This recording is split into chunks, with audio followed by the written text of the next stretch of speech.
Fala, nerds! Professor Luiz Carlos na área, tamo junto. É Mednasa, bebê. Olha, vamos aqui resolver a prova do Enem 2023, prova amarela, questão 91, uma questão polêmica, né? Surgiu muitas dúvidas com ela, de como respondê-la. Olha aqui o método, tamo junto, bebê, na tela. Olha aí. Na tirinha de Maurício de Souza. Deixa eu ver aqui. Os personagens Cebolinha e Cascão fazem uma brincadeira utilizando duas latas e um barbante. Ao perceberem que o som pode ser transmitido através do barbante, resolvem alterar o comprimento do barbante, ficando cada vez maior. As demais condições permanecem inalteradas. Certo? O som está se propagando pela cordinha, né?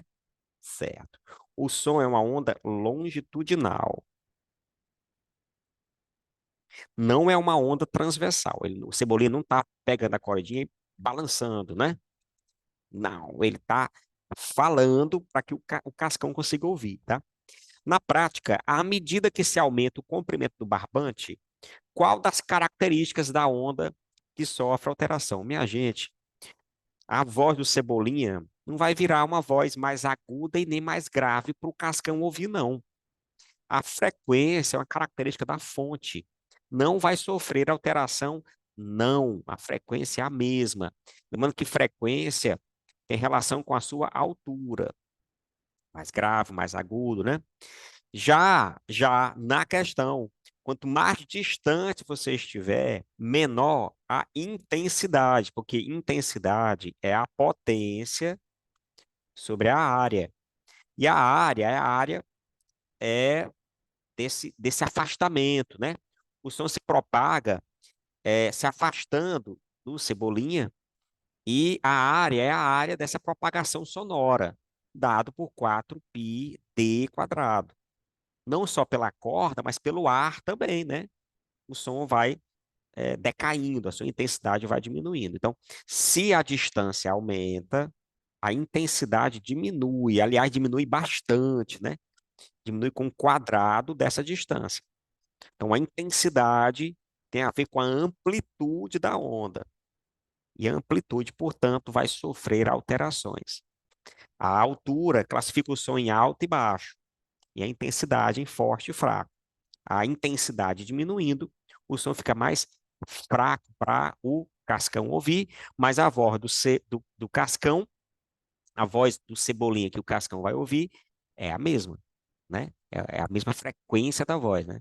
A voz dele não vai virar uma outra voz, tá? Vai ficar só mais atenuada, só mais fraquinha. Por isso, letra C, tá bom? A velocidade não muda, porque não mudou o meio. O comprimento de onda, bem como a altura, não mudam, né? Não tinha juízo nenhum tu marcar a altura sem marcar a letra E, sem marcar comprimento de onda, tá? O período, né? Que tem relação direta com a frequência. Então, de fato, é a letra C, tá bom? Tamo junto. Fui. Estamos agora na 92 da prova amarela, a mesma provinha. Informações digitais, os dados são gravados em discos ópticos como CD e DVD.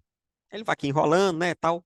Essa limitação motivou o desenvolvimento de lasers com emissões em menores comprimentos de onda, para que eu possa guardar dados em cavidades cada vez menores. Então, guarde muito mais informação, né?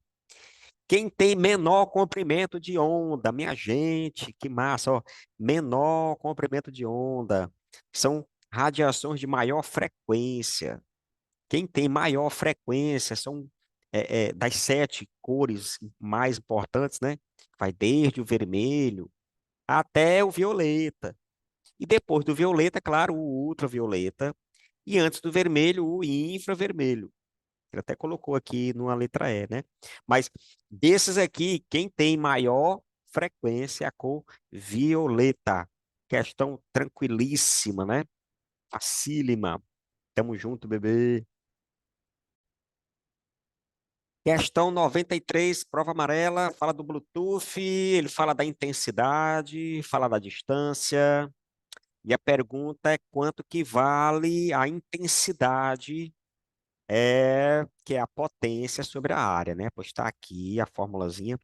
potência sobre a área. Você tem que saber que essa área é a área da casca da esfera, né? Os dispositivos, eles emitem as suas radiações em 3D, tá? Então, é a potência sobre 4πd quadrado, né? Distância, raio ao quadrado, que é a área dessa superfície esférica. Rapaz, a potência, ele deu aqui, sim, 2,4 miliwatt. Tá aqui, ó. 2,4 mil é 10 a menos 3 watt, beleza? E a distância, 10 metros. Eu boto 4, eu boto o π, ele mandou colocar o π igual a 3, ó. Tá vendo? E eu boto a distância ao quadrado, né? Tudo em metro, tudo bonitinho. Aqui fica assim, ó. Aqui fica 24 vezes 10 elevado a menos 4. E aqui fica 12 vezes 10 elevado a 2. O que dá, portanto, 2 vezes 10 elevado a menos 6 watts por metro quadrado. Questão super de boa. Também a letra A. Tamo junto. Fui. 95, prova amarela. Tamo junto. É uma indústria alimentícia para a produção de doce de leite. Usa-se um tacho de parede oca com a entrada para vapor de água a 120 graus Celsius. Então, um reservatório, um tacho, né? Oco, a parede assim, ó. E aqui dentro o produto que ele quer fazer, sei lá, quer cozinhar, né? Enfim, tá aqui o produto, isso aqui é doce de leite, né?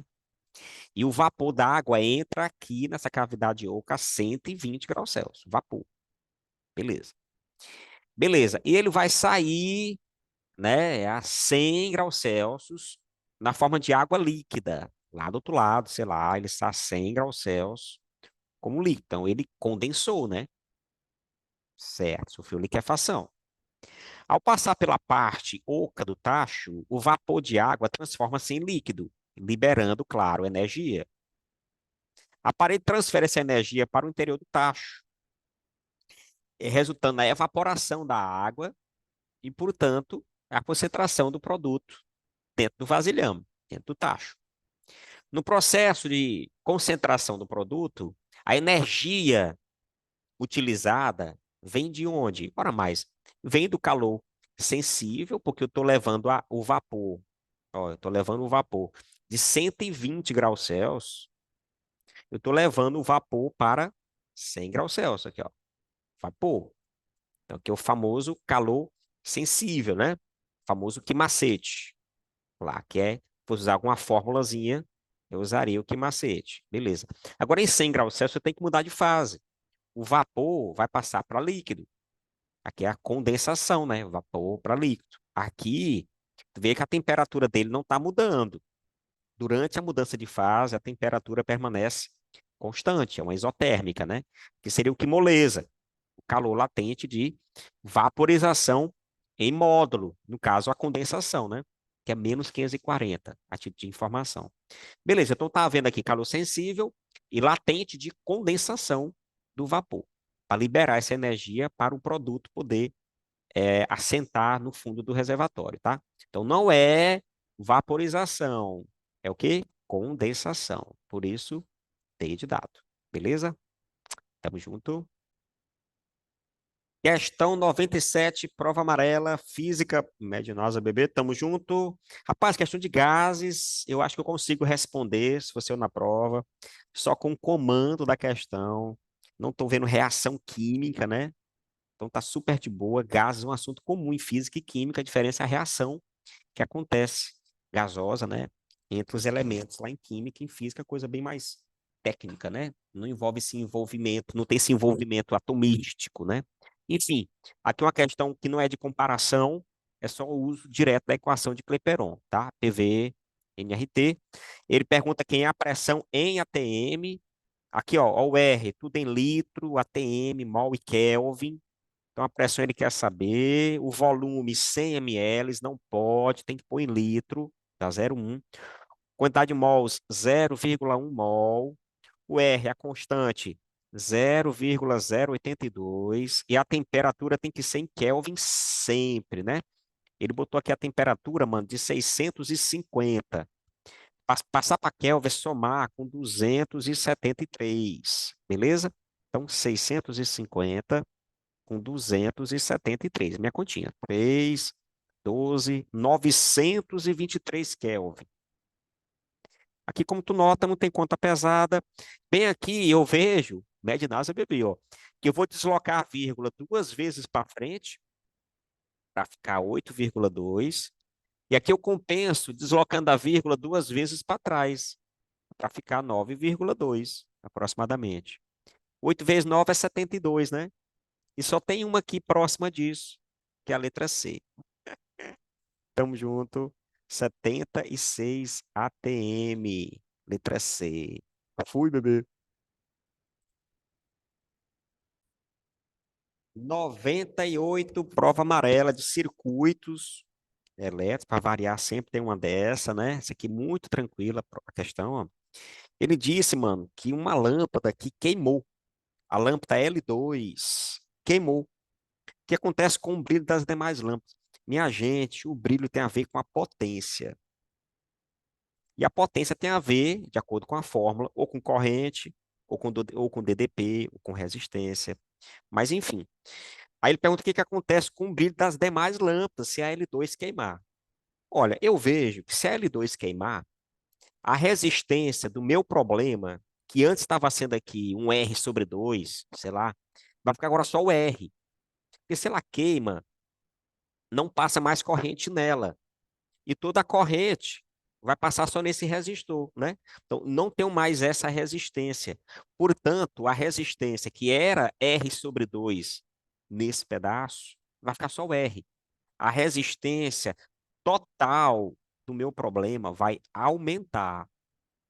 Antes era R sobre 2, estava em paralelo, agora aumentou, ficou sozinho. Se a resistência aumenta, passa menos corrente no circuito. Quanto maior a resistência, menor a passagem de corrente. Portanto, o brilho dessa lâmpada, que era RI quadrado, vai diminuir, porque a corrente diminuiu.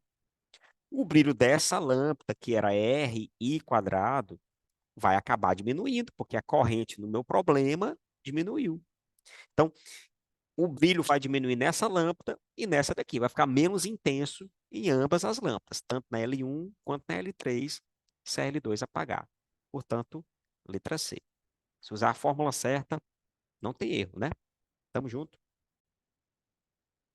Pronto, mais uma agora de magnetismo, questão 101, prova amarela, Enem 2023. Tamo junto. O fogão por indução, aí já falou, funciona a partir do surgimento de uma corrente elétrica induzida no fundo da panela, com consequente transformação de energia elétrica por efeito Joule, em calor, né? A principal vantagem desses fogões é a eficiência energética. A corrente elétrica mencionada é induzida pelo fato de ter variação do campo magnético D, é chamada lei de Faraday. A lei de Faraday. A FEM induzida, a DDP induzida, ela é a variação do fluxo magnético no tempo, variação temporal. O menos na fórmula indica que a corrente vai surgir no sentido de não deixar o campo magnético variar como ele quer variar, beleza? É Lenz, não é Faraday, né? Então, fluxo no tempo, variou o fluxo, é porque está variando o campo, então variou o campo, tem DDP, né? Daqui a nossa formulazinha para garantir a letra D de dado, né? Isso aqui é volts, é a FEM induzida, DDP induzida. Aqui é o fluxo magnético em Weber. E aqui o segundo, tá bom? É isso, tamo junto, fui. 102, prova amarela. Olha, rapaz, uma de polia móvel. Ele está perguntando aqui qual é a relação entre o M2 e o M1. Quantas vezes ela ficou mais leve ou mais pesada, enfim. Se eu colocar uma polia móvel aqui no meu problema, olha. Tudo isso que é polia fixa, ó. Fixa, fixa, fixa. Eu botei uma polia móvel. Ai, se ele está perguntando aí, mano, se tu dividir, tu vai perceber M2 sobre M1, né? Só tu botar 2 elevado a N, rapaz. tu vai descobrir quanto que ela ficou mais leve, né? Esse N aqui é a quantidade de polias móveis, que é 1. Então, 2 elevado a 1, 2. Tchau. Lá na hora, você pode ficar com dúvida, obviamente, que para marcar ele botou 1,5, né? Vai ficar indo aí, tu vai ter que demonstrar isso aqui. Mas é bem simples, ó. Mesma demonstração dela, super de boa, mas questão muito batida no médio NASA BB, né? Ó, tu vê que a força F, ela se transmite, ó. É um mesmo fio, então aqui é o F e aqui é o peso. Aí M1G. Pronto. Então o F vale M1G. Pronto. Já esse F aqui, ele é transmitido, que é um único fio. Só que, como a polia é móvel, ela vai pegar essa força aqui e vai dobrar ela, ó, deixando o corpo mais leve, né? Aparentemente. E aqui, M2G. Pronto. Aí tu bota aqui, ó, 2F igual a M2G, já que a força que o cara faz é a mesma. Só que o F é M1G. Quando tu substituir aqui, ó, aí fica M2G, aí tu cancela aqui, né? E nota realmente que a massa 2 sobre a massa 1 vale 2. Portanto, letra D. Mas lembrando a nossa técnica, que é simplesmente a divisão, né? Se você dividir a massa que está agregada, ó, se dá para você enxergar aqui direitinho, não sei se atrapalhou ali a imagem, mas se você dividir as massas agregadas da móvel pela fixa, dá 2 elevado a n. O n é a quantidade de polias móveis, só tem uma, então 2, letra D de dado. Não distratou aqui na letra B, mas super de boa a questão, né? Tamo junto, Mednasa BB. Questão tranquilíssima, 106, prova amarela, Enem 2023. Um corpo é jogado verticalmente para cima e ele pergunta quem é a velocidade e quem é a aceleração dele quando ele estiver aonde, menino? No ponto mais alto, em que ele atinge a altura máxima. Rapaz, é muito tranquilo. Gente, ó, corpo jogado para cima. A gravidade está sempre lá. Mano, tu não consegue desligar a gravidade como tu faz nos anime, não, beleza? Não mesmo. No ponto mais alto, onde ele muda de sentido, onde ele para poder voltar, não tem velocidade, mas a gravidade está lá, sempre, viu? Sempre por lá. Portanto, cadê? Velocidade zero e a aceleração, claro, não é zero. Botaram para baixo, letra C, tá bom? Questão de boa, tranquila. Tem fórmulas muito marcantes, mas não foi preciso para responder a questão, tá bom? Fui. 114, prova amarela, uma de eco. Essa aqui eu tava vendo umas contas aí, o povo sofrendo nessa questão. Super tranquila a questão, pô. A pergunta é a velocidade do som na camada líquida. Sabendo que o som para sair da rocha e chegar até essa primeira camada e voltar, né, demora 0,5 e para sair desse detector, né, chegar após o líquido e voltar é 1,1. Então, se chega e retorna em 0,5 e sai e retorna em 1,1, só o tempo para o som percorrer dentro do líquido e voltar é 0,6, que é a subtração. Então, 1,1 é tudo isso aqui voltando, beleza? E 0,5 é só esse pedacinho aqui e voltando. Então, esse pedaço aqui dá a subtração, né? 0,6. Aí ele pergunta a velocidade, aí tu usa um clássico, né? Distância sobre tempo. A distância que ele andou foi indo e voltando os 450. Então, 900, indo e voltando. E o tempo, 0,6. Dá 9.000 sobre 6. 1.500. Letra D. Tá feita, é média na asa, bebê. Tamo junto. 115, prova amarela. Vamos lá. Rapaz, ele fala que em viagens de avião, eles dizem para desligar os aparelhos, né? Beleza. A justificativa dada para esse procedimento é, entre outras coisas, a necessidade de eliminar fontes de sinais eletromagnéticos que possam, falou, interferência. Minha gente, para que aconteça a interferência, duas coisas são essenciais. Duas coisas. Primeiro, as ondas têm que ter a mesma natureza, ou ambas mecânicas ou ambas eletromagnéticas. E tem que ter frequências, pelo menos, muito próximas, frequências parecidas, beleza? Preferencialmente iguais, para não ter batimento, a gente fala, tá? Então, essa interferência poderá ocorrer somente se as ondas emitidas pelo celular e as recebidas pelo avião, né, estiverem em frequências iguais, a mesma frequência, pelo menos parecidas. Portanto, letra C. As demais é distrator. Tá só com onda contigo aí, tá? Tamo junto. 119, Enem 2023, prova amarela. Olha, é um gráfico pressão versus temperatura. É um gráfico que não é tão famoso. O mais famoso é o gráfico pressão versus volume. Mas vamos lá. Pressão versus temperatura, as três transformações tradicionais, nós trabalhamos em sala, né? Com a temperatura em Kelvin, obviamente, para ficar bom de fazer as conclusões, é que aqui é uma isobárica, pressão constante, aqui é uma isotérmica, temperatura constante, e a isovolumétrica passa pela origem com a temperatura em Kelvin, essa daqui, ó, a isovolumétrica, tá? E ele quer na questão uma isovolumétrica, tá vendo? Ó? Não há alteração no volume do gás. Ah, é, rapaz. Aí tu acha que uma letra E, sapeca ela, vai pro abraço. As demais é só para te enrolar, pô. Isso aqui nem existe, mano. Aguenta. Duas transformações aqui, ó. Menos a isovolumétrica, né? Então, de fato, é a nossa letra E. Questão tranquila, de boa. Fala, bebê. Questão 130, prova amarela. Med NASA, tamo junto. Ora, talvez, quase certeza, seja mais difícil da prova do Enem desse ano, 2023. E a chance de ser, inclusive, silenciada, sim, tá?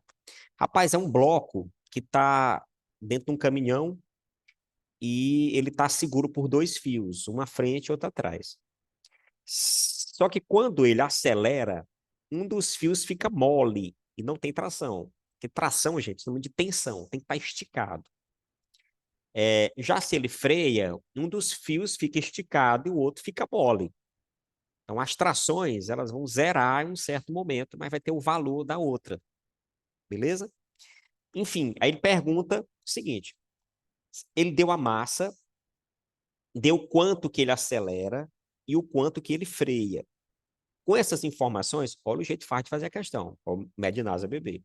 Cara, calcula a força resultante, que é massa vezes aceleração. Se ele acelera, se ele acelerar, né? Deixa eu botar assim, ó. Se ele acelerar, aí tu sabe que a massa não muda e a aceleração, claro, é 3. Olha quanto dá a força resultante.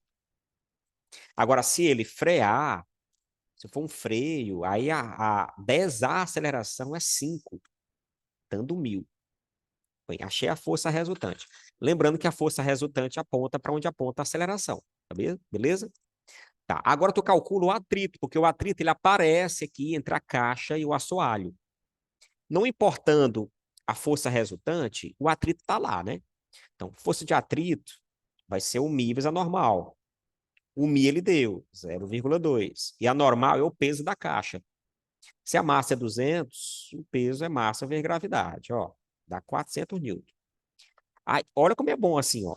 Assim sendo, aí tu vai e separa as duas situações, ó. Vou botar aqui a caixa, eu vou botar o acelerar e o frear. Super tranquilo, ó, de boa, de boa, de boa, sem fazer muita conta. Se a caixa acelerar, ó, se a caixa for assim, a força resultante também está nessa direção e sentido, né? Então a força resultante também tem que ser assim e tem que ser 600. Beleza? Se a caixa frear, vai estar com a aceleração para trás, ó. E a força resultante, que também é 600, tem que ser para trás. Beleza. Com relação ao atrito, como é que funciona? Com relação ao atrito, né? Quando o corpo acelera para frente, olha as situações aqui. Quando o corpo acelera para frente, por inércia, o corpo tem a tendência em ir para trás. Então, esse fio aqui é que não vai deixar. E nem tampouco a atração, né? O atrito, né? Então, o corpo tem a tendência a ir para trás e o atrito não deixa ele ir para trás. Olha o atrito aqui que é 400. Essa corda aqui é a corda 2, né? Como você nota. Então, a corda 2 só pode ser 200.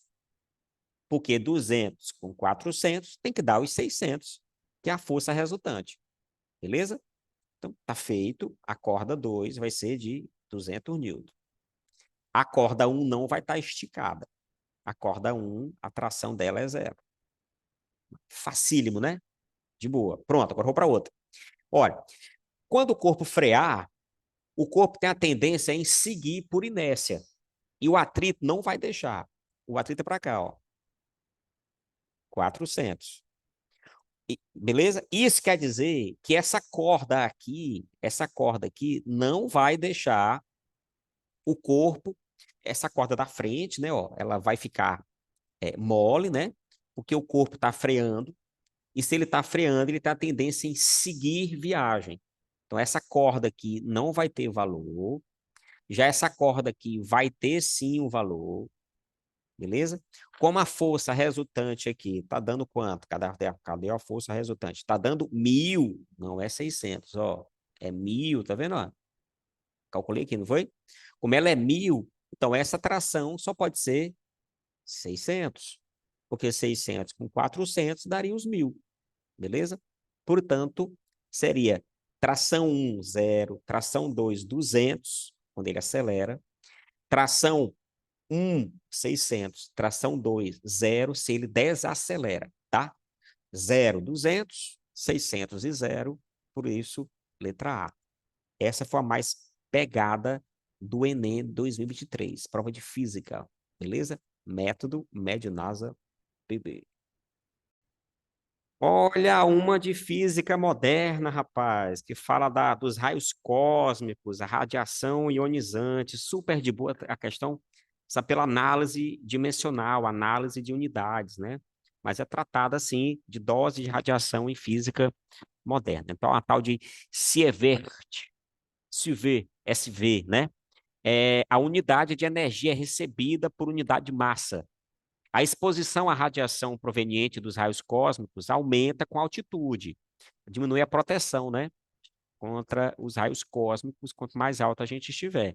Então, os aviões, a aviação civil em especial, passa por isso, né? 80% do total de voo de 1.000 horas na questão é em elevadas altitudes. Então, 800 horas das 1.000 que os pilotos, as pessoas, né, ficam nessa altitude, é sujeito a essa taxa de radiação, né? Aí ele pergunta o seguinte, ó. Aí ele fala assim, deixa eu ver aqui. Ele fala assim, o trecho intercontinental, a taxa de radiação que atinge o local é de 0,2 micro CV por hora, beleza? Então, eu estou vendo que essa taxa é de 2 micro, a radiação, né? Por hora, só que são 800 horas das 1.000 que ele está sujeito a essa radiação. Aí ele pergunta: esse valor é quantas vezes maior do que a radiação torácica que uma pessoa recebe durante o exame, né? Dessa dose de radiação ionizante, que é de 0,2 mili é 10 a menos 3. Então, esse valor de cima que a pessoa recebe no avião é quantas vezes maior do que essa de baixo, que é a radiação torácica de um exame de raio-x, por exemplo. Então, simples, vamos para a conta. Aqui fica 2 vezes 8 vezes 10 a menos 4, beleza? E aqui fica 2 vezes 10 a menos 4. Eu faço assim, na paz, na manha, e encontro 8 vezes. Por isso, a letra A, tá? Questão de boa, né? Simples, de física moderna. Você faz uma rápida análise de unidades aqui e mata a questão, tá bom? Fui. 135, prova amarela, tamo junto. Uma de movimento uniforme, mas bem tranquilo, ó. Quanto tempo demora mais ou a menos, né, para percorrer um trecho de uma avenida com a velocidade constante. Aí o tempo é distância sobre a velocidade. Vai usar essa formulazinha duas vezes, são dois veículos. Um deles percorre essa distância com a velocidade de 80 por hora, e o outro, mais rápido, essa distância sobre a velocidade de 100 por hora, tá? Aqui dá 6 horas certinho, né? E aqui dá 4,8 horas, tá? Só que tem um detalhe, o cara que nesse trecho, foram 10 praças de pedágio, e cada pedágio desse, o tempo médio para efetuar a passagem é de 3 minutos, beleza? Então, 30 minutos aí alguém perdeu, né? Beleza? E que o caminhão tem um serviço automático de cobrança. Então, comparado ao caminhão, quantos minutos a menos o carro leva para percorrer todo o percurso? Portanto, ó, esse carinha aqui vai passar 30 minutos a mais aí, né? Meia hora, o que dá, portanto, 5,3 horas. E essa diferença de tempo está dando de 0,7 horas, né? Que é 6 menos 5,3. Ele quer em minutos, vezes 60, dando, portanto, 42 minutos. Cara, questão tranquilíssima, fazendo com o jeitinho certo, sai com certeza dentro do tempo hábil, tá bom? Tamo junto. Média nossa, bebê.